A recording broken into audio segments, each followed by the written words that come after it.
How good is Test cricket? Well, tell us exactly how good it is. We welcome a member of the family, much missed Robert Craddock, Crash. Hello, what a win there. Just so resilient, Indian. This team is a bit special.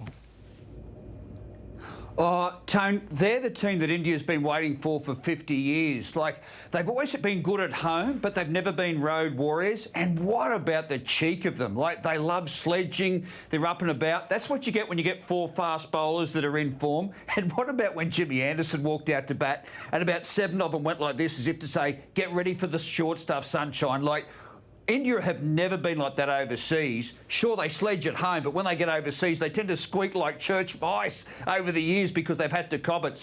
But they are a fabulous team and great for the world game. Test cricket is alive and well. Virat Kohli plays as if he's just swallowed a gallon of red cordial. His eyes are popping out. It was great last night. 2 questions, Crash. Number 1, what time does the sun set in Brisbane? Some sort of major solar event up there. And 2, be honest... About midnight? OK, very good. He's in Norway. 2, what makes you happier? Is it watching Australia win or watching England lose? Because I know my answer. Oh, well, I have to say, I don't get as much joy out of watching England lose because I'm hoping for a buoyant Ashes this summer. But what about this? Their 2 opening batsmen against India in this test, their grand total of 4 innings was 0. Not 1 run between them. So I'm just a bit worried about how this England team's tracking because with Ben Stokes away, Professor, on sort of just leave to get his head right and his finger right, his injured finger right. England are weak at the moment with Jofra Archer out. They're vulnerable and they're gettable, and Australia will win the Ashes. Well, just gut feeling while you're mentioning the Ashes. Will there be an Ashes? What's happening? It's a funny thing, Tony. There'll be so many changes to this plot from here until early December when the first test is scheduled to the Gabba.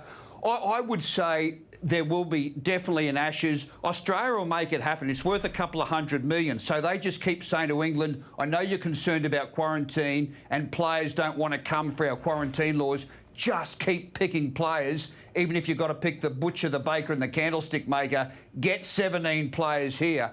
And I think when they do get here, there'll be things like maybe some states might host 2 tests, Tony, and others none. That could happen because I just think they will do whatever it takes. If they've got to play a test in the shadow of Uluru, I think it'll happen just to get that 5 tests in because Australia without the Ashes, there's about a $200 million hole and it just can't afford it.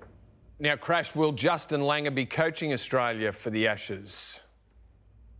Yeah, it's a good question, Greg. This story's big and actually getting bigger. Look, there's 3 issues of concern with Justin, and one of them is there has been tension between him and the senior players. That's true. Secondly, his record has been patchy over his 3-year term. He's done some nice things like retaining the Ashes in England. That's something that wasn't done for a couple of decades. And the third thing is, I think, being an intense guy, COVID has played its part in this. Like, in the old days in cricket, if you had issues with players, you'd go out and have a quiet beer. That sounds really old-fashioned, doesn't it? But it sort of worked for cricket, and it took the steam out of a lot of arguments. I'm just sensing that pressure is rising all the time, and there's no release for this at the moment. So he's a good man, Langer, but I like what Adam Gilchrist said. I think they should. He's contracted for about another 10 months, and I think Cricket Australia should sit down and look at it now and say, do we want to re-sign him after that 10 months? And if the answer is no, they should go to him and say, that's what we're thinking. And he has the option then of leaving then or just rolling the dice and waiting to the end of his contract. So it's a difficult situation, and I think this story will get bigger before it gets smaller. Crash, it seems like there are obviously some big personalities in that dressing room, and Justin Langer's a big personality as well. I know that there was the report of him being in that slight altercation with the Cricket Australia staffer. It seems to have been blown out of proportion, and then Gillies come in and added fuel to the fire. But it seems that there is a direct line from what's happening in the inner sanctum to the journos. That's how all of these stories are getting leaked, and I guess then pushing him slowly out because they're coming from the players. Yeah, it's a good point, Tara, and it's very relevant. That's the big thing. It's not the few stray words of an argument in the dining room. It's the fact that there's a very big willingness to leak any mistake Langer makes. So there's a breach of trust, and that must hurt Langer. Well, it does hurt Langer because, you know, you feel watched all the time. You don't feel players have got your back. So it's interesting times because he is a very intense coach. Most successful cricket coaches aren't. You know, guys like, you know, John Wright, Duncan Fletcher, John Buchanan, they're very quite subdued.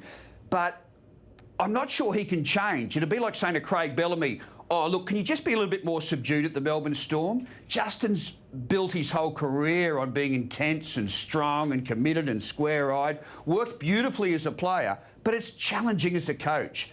Players are not like they were 20 years ago. They have options now in the IPL. Australia doesn't own them anymore. It's difficult being a coach.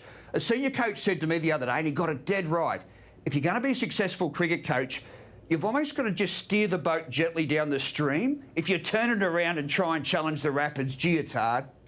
All right, Crash, thank you so much. Go off, enjoy your lunch. And